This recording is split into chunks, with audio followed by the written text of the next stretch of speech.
¿Tú también lloras de hambre?, le preguntó la mendiga negra de 8 años al millonario, pero era por el duelo de su hijo. La lluvia caía implacable sobre las calles de Manhattan cuando Carlos Martínez, director ejecutivo de la mayor empresa de tecnología financiera de la costa este, se derrumbó llorando en medio de Wall Street. Antes de comenzar el vídeo, suscríbase en el canal y deje su like para ayudar a mantener más historias inspiradoras como estas, y no se olvide de escribir un comentario de dónde estás asistiendo a este vídeo. A sus años, dueño de una fortuna estimada en $2,000 millones, allí estaba él llorando como un niño perdido, empapado y completamente destrozado emocionalmente. Fue entonces cuando se acercó una pequeña figura, una niña negra de unos 8 años, descalza y con ropa raída, sostenía en sus manos un trozo de pan duro que probablemente sería su única comida del día. «Señor, ¿también llora de hambre?», preguntó ella con una inocencia devastadora, extendiendo la mitad de su pan hacia aquel hombre con un traje de $3,000 completamente empapado. Carlos levantó los ojos inyectados en sangre y se encontró con la mirada preocupada de la niña por un momento absurdo. El hombre más rico de Nueva York estaba siendo consolado por alguien que claramente no tenía dónde dormir esa noche. «No, pequeña», respondió él con la voz entrecortada. «No es hambre. Entonces es nostalgia», afirmó ella con una sabiduría que no correspondía a su edad. «Mi abuela siempre decía que solo hay 2 tipos de lágrimas, las del hambre y las de la nostalgia». Carlos sintió como si esas sencillas palabras hubieran atravesado todas sus defensas millonarias. Hoy se cumplía exactamente 1 año desde que perdió la custodia de su hijo Daniel a manos de su exmujer, que se mudó a Londres llevándose al niño de 8 años lejos de él. «¿Cómo te llamas?», preguntó Carlos secándose la cara con el dorso de la mano. «Esperanza», respondió ella con una sonrisa en la que le faltaban 2 dientes delanteros. «¿Y usted?». «Carlos, encantado, Esperanza». La línea estudió su rostro durante unos segundos, como si evaluara si podía confiar en él. Luego, con un gesto decidido, partió el pan por la mitad e insistió en ofrecerle una parte.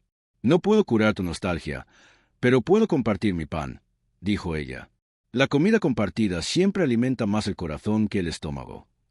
Carlos aceptó el trozo de pan con un nudo en la garganta. Allí estaba él, uno de los hombres más poderosos de Wall Street, recibiendo limosna de una niña que probablemente llevaba días sin comer en condiciones. «Esperanza, ¿dónde vives?». La sonrisa de la niña se desvaneció ligeramente. «En todas partes y en ninguna», respondió con una madurez desconcertante. «Desde que mi madre desapareció, he aprendido a valerme por mí misma». «¿Tu madre ha desaparecido?». Carlos no pudo ocultar la preocupación en su voz. Hace unos meses trabajaba limpiando oficinas en edificios como este. Esperanza señaló el rascacielos de Global Tech Solutions detrás de él. Un día comió unos chocolates que le dio una señora elegante y luego se puso muy rara. Al día siguiente, unos hombres trajeados vinieron a buscarla diciendo que la llevaban al médico. Nunca más la vi. Carlos sintió un escalofrío recorriendo su espina dorsal. Había algo inquietantemente familiar en esa historia, pero no conseguía identificar qué era. «¿Y nadie te cuidó después?». «Intentaron meterme en un refugio, pero me escapé. Allí los niños se peleaban mucho y los adultos ni se preocupaban por nosotros». Mientras hablaban, Carlos observaba discretamente la desenvoltura con la que Esperanza se movía, como conocía cada rincón de aquella zona, como parecía haber trazado mentalmente un mapa de todos los lugares seguros y peligrosos. Una niña de 10 años sobreviviendo sola en las calles de Manhattan durante 6 meses. «Esperanza, ¿tienes dónde pasar la noche? Va a llover mucho». Ella se encogió de hombros con ese gesto que parecía ser su marca registrada. «Siempre me las arreglo. Hay un hueco debajo del viaducto que protege bien de la lluvia». Carlos tomó una decisión instantánea. «¿Qué tal si vienes a cenar conmigo? Tengo un apartamento cerca y te prometo que es seguro». Los ojos de Esperanza se entrecerraron con desconfianza. En las calles, ella había aprendido a no confiar fácilmente en las promesas de los adultos. «¿Por qué harías eso por mí? Ni siquiera me conoces». La pregunta directa lo tomó por sorpresa, pero la respuesta le salió naturalmente. «Porque tú compartiste tu pan conmigo cuando pensaste que tenía hambre. Porque hoy es un día muy triste para mí, tú me hiciste sentir un poco mejor. Y porque ningún niño debería estar solo en las calles». Esperanza pareció considerarlo por unos instantes. «Está bien, pero si intentas algo raro, gritaré y correré». «Trato hecho», accedió Carlos, levantándose y extendiendo la mano hacia ella. Mientras caminaban por las calles mojadas hacia su apartamento en el Upper East Side, Carlos no podía dejar de pensar en la inquietante coincidencia. Una niña negra sola en las calles, cuya madre había desaparecido después de comer chocolates que le había dado una señora elegante. Había algo en esa historia que le inquietaba profundamente, una sensación de que ese encuentro casual no era tan casual. Pero lo que más le intrigaba era la sensación de que Esperanza ocultaba más de lo que aparentaba, como si detrás de esa inocencia hubiera alguien que entendía mucho más del mundo de lo que una niña de 10 años debería entender. Si te está gustando esta historia, no olvides suscribirte al canal, porque lo que está a punto de suceder entre Carlos y Esperanza va mucho más allá de un simple acto de caridad, y la verdad sobre la desaparición de su madre está más cerca de lo que nadie podría imaginar. El apartamento de Carlos en el Upper East Side ocupaba todo el piso superior de un edificio histórico con vistas panorámicas de Central Park. Esperanza entró lentamente, con los ojos muy abiertos, absorbiendo cada detalle del lujo que la rodeaba, desde el piano de cola hasta las obras de arte en las paredes.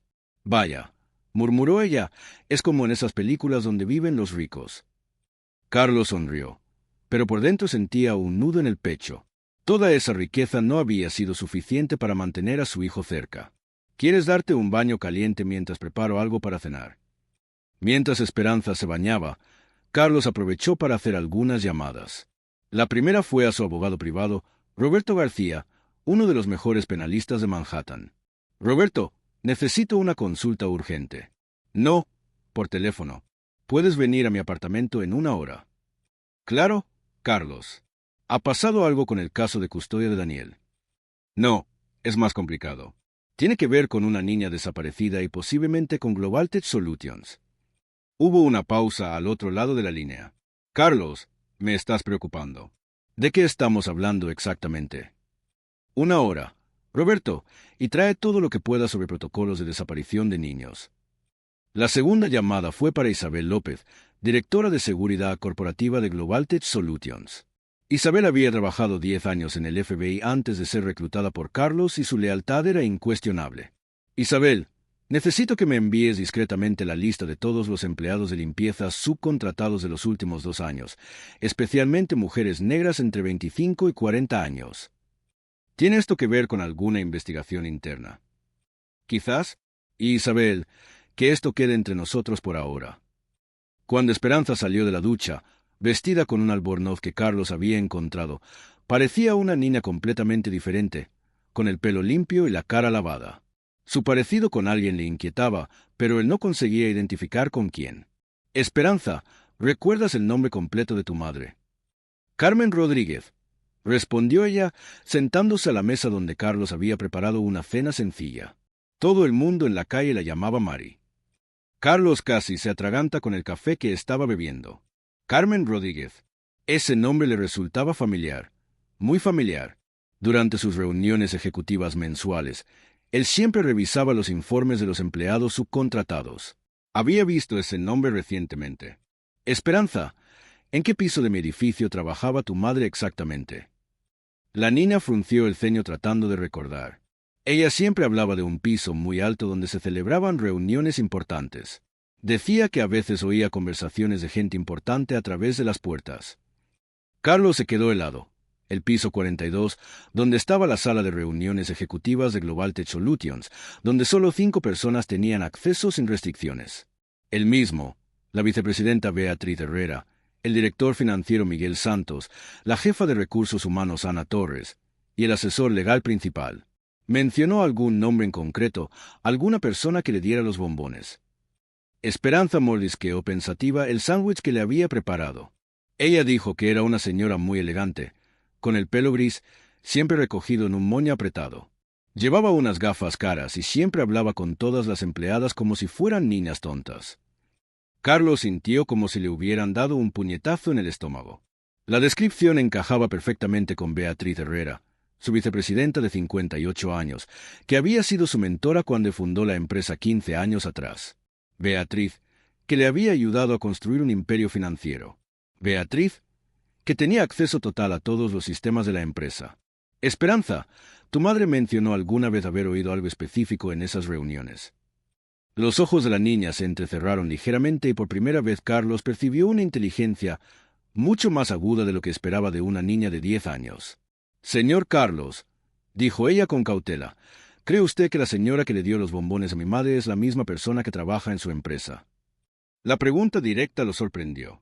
Esperanza estaba atando cabos con una rapidez que lo impresionaba.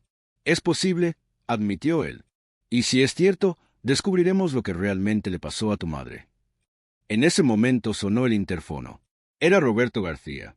«Roberto está aquí», anunció Carlos. «Él es mi abogado y una persona de total confianza. Puedes repetirle todo lo que me has contado». Esperanza asintió con seriedad, como si comprendiera la importancia del momento. Roberto García era un hombre alto y delgado, con cabello canoso y ojos penetrantes que habían intimidado a fiscales en los tribunales durante décadas. Cuando Carlos le relató la situación, el abogado escuchó en silencio, tomando notas ocasionalmente. «Déjame ver si entiendo», dijo Roberto finalmente. «Una empleada subcontratada de su empresa desaparece tras consumir chocolates que le dio alguien que podría ser su vicepresidenta. Su hija queda huérfana y sobrevive 6 meses en la calle. ¿Y usted cree que esto podría estar relacionado con qué exactamente?» Carlos respiró hondo. «Roberto, hace 3 meses Beatriz empezó a presionarme para que vendiera mi participación mayoritaria en la empresa. Ella alegaba que era hora de profesionalizar la gestión, de traer inversores institucionales. Me negué rotundamente y la semana pasada ella mencionó casualmente que tal vez sería mejor que yo reconsiderara ciertas decisiones antes de que saliera a la luz información comprometedora sobre la empresa». Roberto y Carlos intercambiaron miradas significativas. Ambos sabían que en el mundo empresarial, información comprometedora solía ser sinónimo de chantaje. ¿Crees que Carmen Rodríguez pudo haber presenciado algo durante las reuniones que compromete a Beatriz? No solo eso, respondió Carlos sacando su ordenador portátil. Isabel acaba de enviarme la lista de empleados subcontratados. Carmen Rodríguez fue despedida oficialmente el mismo día que Esperanza dijo que ella desapareció. Motivo alegado: violación del protocolo de confidencialidad. Roberto se inclinó para examinar la pantalla. Eso significa que Beatriz sabía exactamente quién era Carmen y tenía motivos para silenciarla. Hay más. Continuó Carlos navegando por los archivos internos de la empresa. Carmen había sido asignada específicamente para limpiar la sala de reuniones ejecutivas todos los martes y jueves. Siempre los mismos días en que Beatriz celebraba sus reuniones estratégicas privadas con inversores externos. Esperanza, que había permanecido en silencio durante toda la conversación, finalmente habló. «Mi madre siempre decía que las personas poderosas hacen cosas malas cuando creen que nadie las ve. Ella estaba viendo algo que no debía, ¿verdad?» La sabiduría de esa observación dejó a ambos hombres en silencio por un momento. «Carlos», dijo Roberto con gravedad, «si tus sospechas son correctas, estamos hablando de una conspiración que implica eliminar testigos para encubrir delitos corporativos. Esto es mucho más grave que una simple disputa de poder». Carlos asintió, pero sus ojos brillaban con una determinación que Roberto reconocía de los tribunales, la mirada de alguien que había decidido luchar sin importar las consecuencias. «Roberto, quiero que prepares todo para solicitar la custodia temporal de Esperanza oficialmente. Y quiero que contrates al mejor investigador privado de Nueva York». «¿Y extraoficialmente?» Carlos sonrió, pero no había humor en esa sonrisa. «Extraoficialmente, Beatriz Herrera no tiene ni idea de a quién se enfrenta realmente. Ella me conoce como el exitoso director ejecutivo y padre ausente. No tiene ni idea de lo que soy capaz de hacer cuando alguien amenaza a una niña inocente». Mientras Roberto tomaba notas sobre los próximos pasos legales, Carlos observaba a Esperanza, que jugaba en silencio con un rompecabezas que le había dado. La niña miraba de vez en cuando a los adultos con una expresión que parecía comprender mucho más de la situación de lo que debería. Había algo en esos ojos, una inteligencia, una madurez forjada por la necesidad de sobrevivir que hacía sospechar a Carlos que Esperanza también ocultaba información importante. Quizás su madre le había contado más de lo que una niña debería saber sobre lo que había presenciado en aquellas reuniones. Cada nuevo descubrimiento no hacía más que reforzar su convicción de que aquel encuentro casual bajo la lluvia no había sido casual. Beatriz había subestimado por completo el poder de la verdad para salir de las sombras y ahora estaba a punto de descubrir que separar a una madre de su hija había sido el mayor error estratégico de su carrera. Durante los 3 días siguientes, Carlos Martínez se convirtió en algo que Beatriz Herrera nunca había visto: un director ejecutivo silenciosamente meticuloso y peligrosamente centrado. Mientras ella creía haberlo intimidado con sus veladas amenazas sobre información comprometedora, Carlos estaba construyendo en secreto el caso más devastador de su carrera. Isabel López se había convertido en su aliada más valiosa. La ex agente del FBI no solo confirmó que Carmen Rodríguez había trabajado específicamente los días de las reuniones privadas de Beatriz, sino que descubrió algo aún más siniestro. Otras 3 empleadas subcontratadas habían sido despedidas por violación de la confidencialidad en los últimos 2 años, todas después de trabajar en la planta 42. Carlos, esto no es una coincidencia, dijo Isabel en su última reunión secreta en el apartamento de él. Estamos hablando de un patrón sistemático de eliminación de testigos. Esperanza, que se había adaptado sorprendentemente bien a la rutina del apartamento, estaba en la sala haciendo los deberes cuando escuchó fragmentos de la conversación. Carlos había conseguido matricularla discretamente en una escuela privada cercana, utilizando su influencia para acelerar los trámites burocráticos. Señor Carlos, dijo ella durante la cena de esa noche, ¿puedo decirle algo importante sobre mi madre? Carlos e Isabel, que se habían quedado a cenar, prestaron toda su atención a la niña. Mamá siempre guardaba las cosas importantes en un cuaderno pequeño que escondía debajo de nuestro colchón. Ella decía que cuando oyes cosas que no deberías oír, tienes que escribirlas para no olvidarlas. El corazón de Carlos se aceleró. Esperanza, ¿sabes dónde está ese cuaderno ahora? Cuando los hombres vinieron a buscarla, conseguí algunas cosas antes de huir del refugio. El cuaderno está en una mochila que escondí en un lugar seguro. Isabel y Carlos intercambiaron miradas cargadas de significado. Si Carmen había documentado lo que había presenciado, eso podría ser la prueba definitiva que necesitaban. ¿Puedes llevarnos allí?, preguntó Isabel amablemente. Al día siguiente, Esperanza los guió a través de una serie de callejones y pasajes subterráneos hasta un antiguo túnel de metro abandonado. Allí, cuidadosamente escondida detrás de una reja suelta, había una mochila pequeña y gastada. Dentro de ella, además de algunas prendas de ropa y fotos de la familia, encontraron un cuaderno de tapa dura con meticulosas anotaciones de Carmen. Las páginas contenían fechas, horas, nombres y resúmenes detallados de conversaciones que ella había escuchado mientras limpiaba. 23 de octubre, Beatriz se reunió con hombres con acento ruso. Hablaron de mover dinero a cuentas en el extranjero. Mencionaron transferir 50 millones a través de empresas fantasma. 15 de noviembre, Beatriz discutiendo por teléfono con alguien llamado Fernández.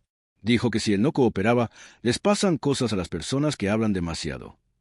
2 de diciembre, Beatriz le mostró fotos de una cuenta bancaria en las Islas Caimán a un hombre vestido con traje gris. Se rió diciendo que Carlos nunca sospecharía porque confía en ella como en una hermana. Carlos sentía que la sangre le hervía con cada página.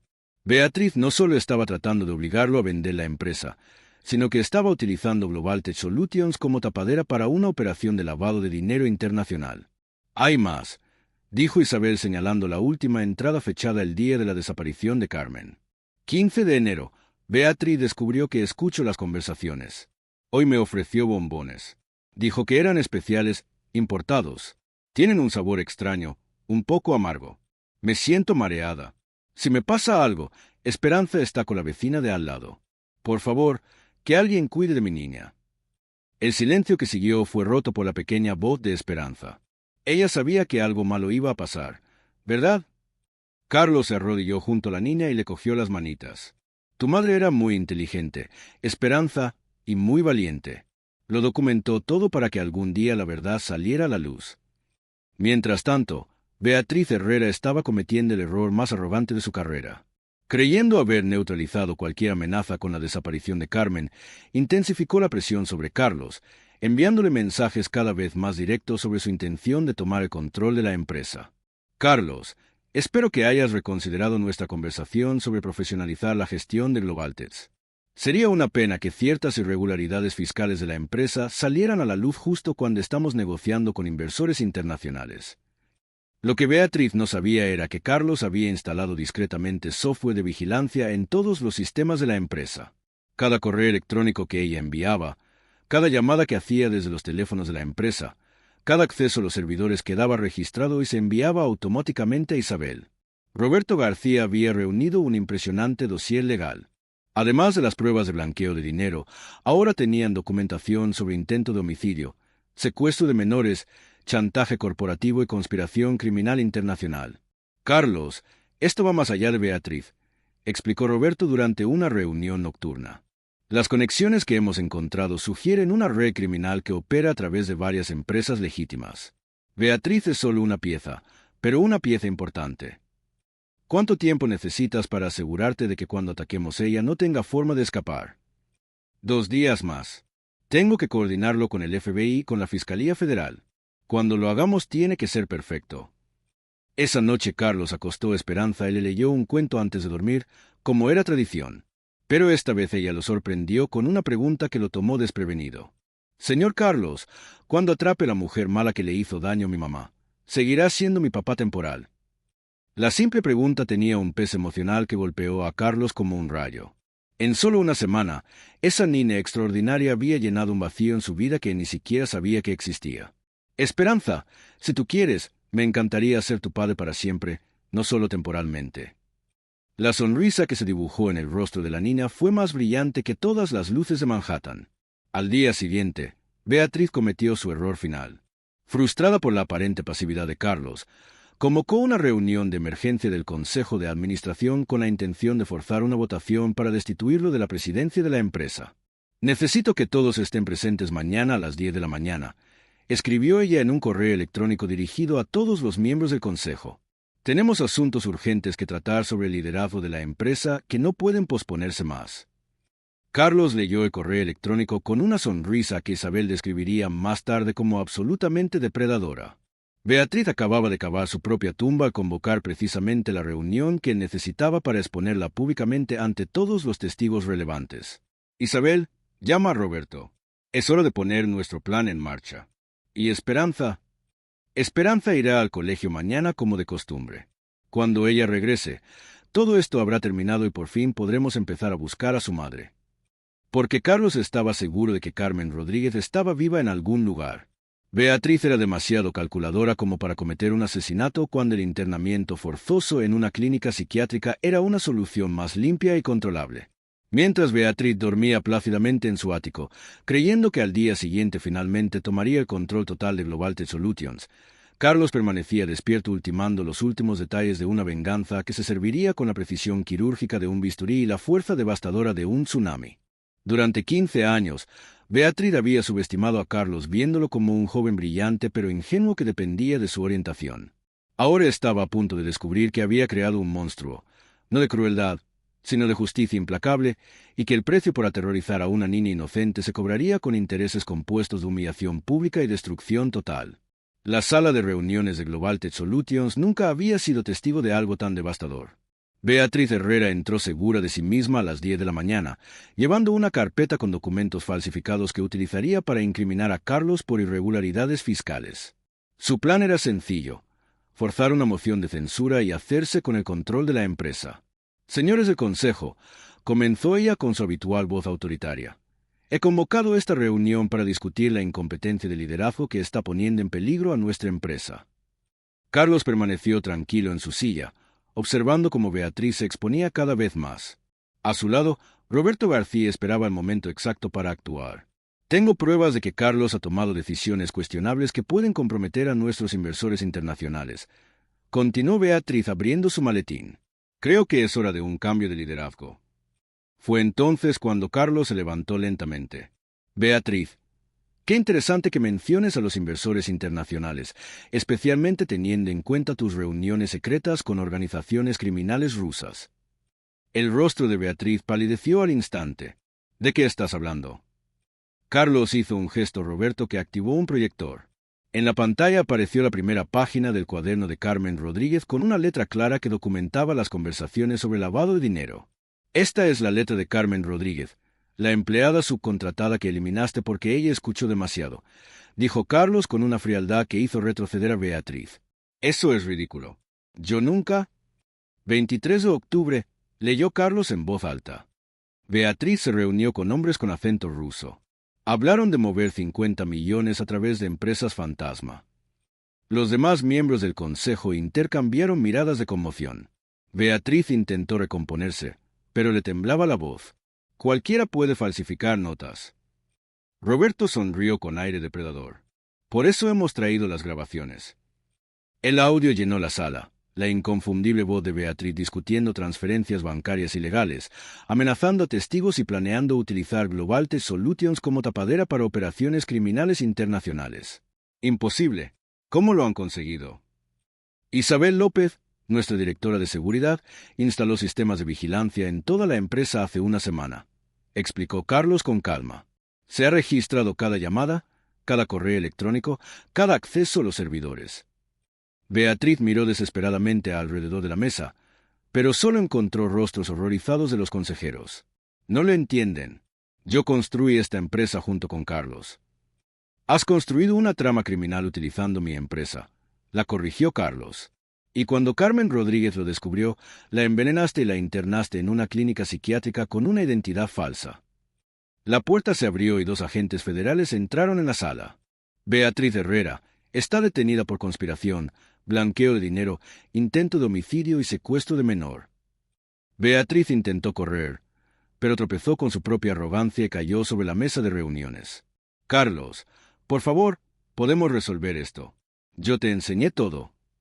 Me enseñaste a reconocer a personas como tú, respondió Carlos, observando mientras le ponían las esposas.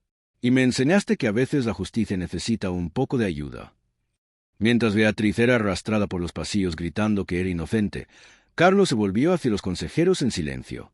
Señores, les pido disculpas por haber permitido que una criminal se infiltrara en nuestra empresa, pero les garantizo que a partir de hoy Global Tech Solutions será un ejemplo de transparencia corporativa. Isabel López entró en la sala con más documentos. Carlos, hemos encontrado las cuentas offshore de Beatriz.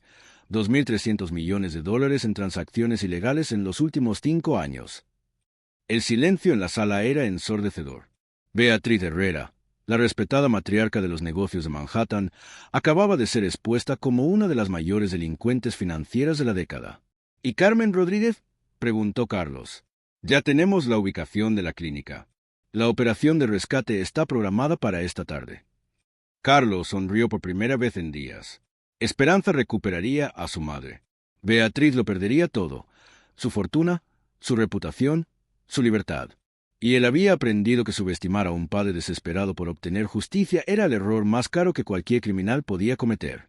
Pero mientras Beatriz era llevada a enfrentarse décadas de prisión, quedaba una última pregunta que determinaría si toda esa venganza había valido la pena. ¿Se recuperaría Carmen Rodríguez?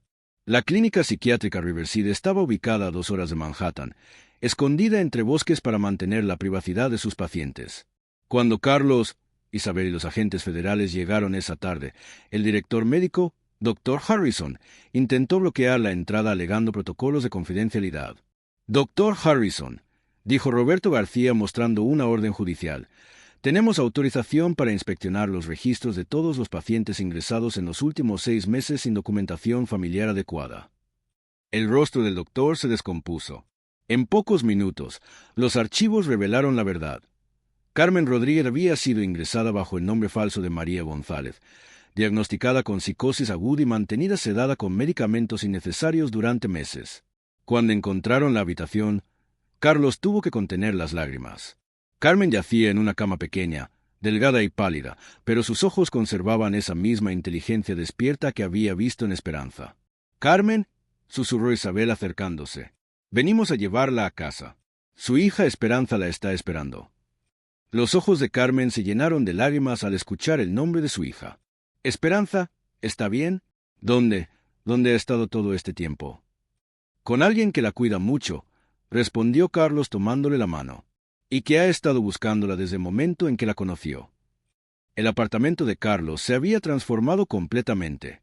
Las risas de Esperanza llenaban cada rincón, y Carmen, recuperándose lentamente de los efectos de los medicamentos, había vuelto a ser la madre fuerte y cariñosa que su hija recordaba. «Señor Carlos», dijo Carmen durante el desayuno, «nunca podré pagarle lo que ha hecho por nosotras». Carlos sonrió, sirviendo jugo de naranja. «Carmen, usted ya me pagó. Me devolvió la fe en que existen personas como usted que luchan por la verdad sin importar el costo». Esperanza, vestida con su uniforme escolar nuevo, abrazó a su madre antes de irse al colegio. «Mamá, ¿sabías que el señor Carlos también llora de nostalgia? Pero ahora casi no llora porque nosotras estamos aquí». Después de que Esperanza se fuera al colegio, Carlos recibió una llamada de Roberto. «Beatriz Herrera acaba de ser condenada a 25 años de prisión sin posibilidad de libertad condicional. Además, están extraditando a los miembros de la organización criminal rusa». «¿Y el dinero robado?». completamente recuperado. El juez ha ordenado que la mitad se destine a un fondo para víctimas de crímenes corporativos. Carlos colgó el teléfono y miró por la ventana hacia Central Park. En pocos meses, su vida había cambiado completamente. Había perdido a un socio pero ganado una familia. Había descubierto una traición pero había encontrado el amor incondicional de una niña que lo había salvado tanto como la había salvado a ella. La sala de adopciones del Tribunal de Familia era pequeña pero llena de esperanza. Carlos, vestido con su mejor traje, sostenía de la mano a Esperanza, que llevaba un vestido amarillo que había elegido especialmente para la ocasión. Carmen, completamente recuperada y trabajando ahora como coordinadora de seguridad en Global Tech Solutions, sonreía orgullosa. Carlos Martínez, ¿acepta usted oficialmente convertirse en el padre adoptivo de Esperanza Rodríguez?, preguntó la jueza. Sí, su señoría, con todo mi corazón. ¿Y tú, Esperanza, aceptas a Carlos como tu padre? Esperanza miró a Carlos con esos ojos brillantes que habían cambiado su vida para siempre. Sí, pero con una condición. La sala se quedó en silencio. ¿Cuál es esa condición?, preguntó la jueza sonriendo. Que cuando llore de nostalgia por su otro hijo Daniel, me deje consolarlo igual que me consoló a mí cuando lloraba por mi mamá. No hubo un solo ojo seco en la sala. Carlos se arrodilló frente a Esperanza y la abrazó con fuerza. Trato hecho, mi amor. Pero ahora que te tengo a ti, esas lágrimas van a ser cada vez menos frecuentes. La oficina de Carlos en Global Tech Solutions tenía ahora 3 fotos nuevas en el escritorio. Una de Esperanza el día de su adopción, otra de Carmen en su graduación como coordinadora de seguridad y una tercera de los 3 juntos en Central Park, el mismo lugar donde todo había comenzado bajo la lluvia. Esperanza, ahora de 11 años, visitaba la oficina cada tarde después del colegio. Había desarrollado una fascinación por los números y los negocios, y Carlos sospechaba que algún día ella dirigiría la empresa mejor que él. «Papá Carlos», dijo ella esa tarde mientras hacía los deberes en su escritorio, «¿crees que la señora Mal aprendió la lección en la cárcel?» Carlos reflexionó un momento. «No lo sé, mi amor, pero sé que nosotros aprendimos algo mucho más valioso». «¿Qué cosa?» «Que a veces las personas más importantes de nuestra vida llegan cuando menos las esperamos, bajo la lluvia, compartiendo un pedazo de pan y preguntando si lloramos de hambre». Esperanza sonrió y siguió haciendo los deberes. Por la ventana, la lluvia comenzaba a caer suavemente sobre Manhattan, pero esta vez no traía tristeza, sino la promesa de nuevos comienzos y la certeza de que algunas veces los finales más hermosos nacen de los encuentros más inesperados. Y en algún lugar de la ciudad, otros niños perdidos esperaban que la lluvia los llevara también hacia alguien que entendiera que el hambre más terrible no es la del estómago, sino la del corazón que necesita amor, y que la nostalgia más profunda se cura no con dinero ni poder, sino con la simple magia de una familia elegida con el corazón.